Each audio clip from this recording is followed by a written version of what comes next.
প্রায় ৩ বছর স্থগিত থাকার পর ২০২২ সালের শেষ দিকে সৌদি আরব আবারও মাদক সংক্রান্ত অপরাধে দোষী সাব্যস্তদের মৃত্যুদণ্ড কার্যকর শুরু করে।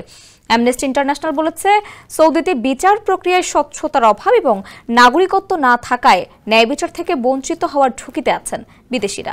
লন্ডন ভিত্তিক মানবাধিকার সংস্থা রিপ্রিভো বলেছে, ২০২৫ সালে সৌদিতে যতজনের মৃত্যুদণ্ড কার্যকর করা হয়েছে তাদের অর্ধেকেরও বেশি বিদেশি, আর অভিযুক্তদের বেশিরভাগই মাদক সংক্রান্ত মামলায় দণ্ডপ্রাপ্ত হয়েছিলেন।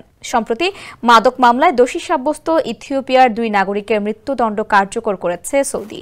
এ নিয়ে চলতি বছরে বিভিন্ন অভিযোগে দোষী সাব্যস্ত শতাধিক বিদেশি নাগরিকের মৃত্যুদণ্ড কার্যকর করল সৌদি। দেশের ক্রমবর্ধমান সর্বোচ্চ শাস্তি কার্যকরের এই ঘটনায় তীব্র নিন্দা জানিয়েছে আন্তর্জাতিক বিভিন্ন মানবাধিকার সংস্থা। সৌদি আরবের স্বরাষ্ট্র মন্ত্রণালয়ের এক বিবৃতিতে বলা হয়েছে, বৃহস্পতিবার মাদক চোরাচালানের মামলায় অভিযুক্ত ইথিওপিয়ার ২ নাগরিকের সর্বোচ্চ সাজা কার্যকর করা হয়েছে। মিডল ইস্ট আই এর প্রতিবেদনে বলা হয়েছে, সর্বশেষ ওই ২ ব্যক্তির মৃত্যুদণ্ড কার্যকর করায় চলতি বছরের শুরুর দিকে এখন পর্যন্ত সৌদিতে কমপক্ষে ১০১ জন বিদেশি নাগরিকের মৃত্যুদণ্ড কার্যকর করা হয়েছে। সৌদি আরবে চলতি বছরের এখন পর্যন্ত মোট ১৮৯ জনের মৃত্যুদণ্ড কার্যকর করা হয়েছে। তাদের মধ্যে ৮৮ জন সৌদি নাগরিক।